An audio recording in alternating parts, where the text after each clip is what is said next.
In a glittering city skyline, billionaires discuss space travel and AI innovation. A few miles away, a mother skips meals so her children can eat. Two worlds, same planet. Welcome to the age of global capitalism, where technology races ahead, but equality seems to fall behind. And that's the paradox we'll explore today. How can the world create so much wealth, yet leave so many behind?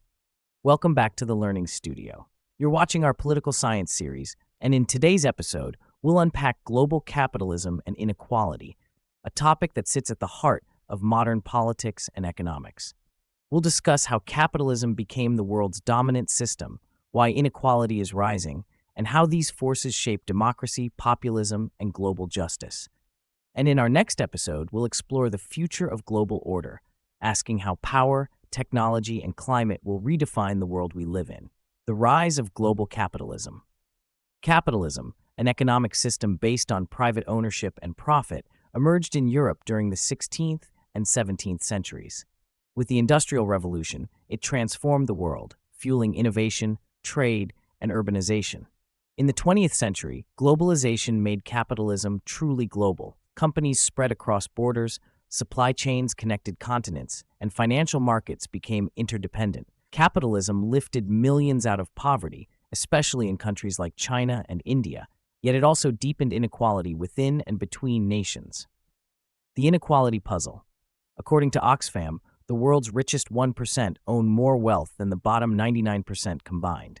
In the digital era, this gap is widening as technology concentrates power in the hands of a few corporations and investors. Political scientists and economists call this the Great Divergence, a world where opportunity depends less on effort and more on geography, gender, and class. Capitalism and democracy, a complex marriage. Capitalism thrives on competition. Democracy thrives on equality.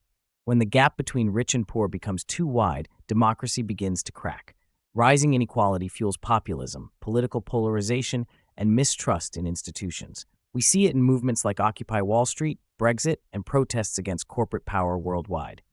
As philosopher Thomas Piketty argues, capitalism, left unchecked, tends toward concentration, not fairness. Globalization and the new inequality.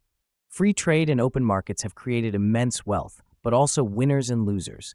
Jobs move offshore, wages stagnate, and local industries collapse, leaving communities feeling left behind.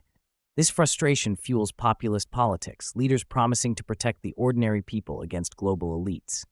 Meanwhile, the Global South still struggles with debt, exploitation, and dependency, reminders that colonial patterns of inequality never truly disappeared. Rethinking capitalism for the future. Today's generation faces a choice.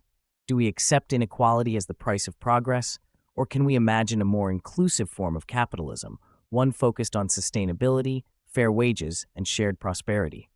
Ideas like universal basic income, wealth taxes, ethical trade, and green capitalism are attempts to humanize the system, to make markets serve people, not the other way around. Capitalism is not just an economic system, it's a political and moral question. It defines who gets what, who decides, and who is left behind. The challenge of our time is not how to end capitalism, but how to make it fair, sustainable, and humane. Because the survival of democracy may depend on it, and that's today's lecture on global capitalism and inequality. The engine that drives our world and the tension that divides it. In our next episode, we'll step into the future of global order, exploring how technology, climate change, and shifting powers will reshape nations and humanity itself. This is the Learning Studio, where learning never stops.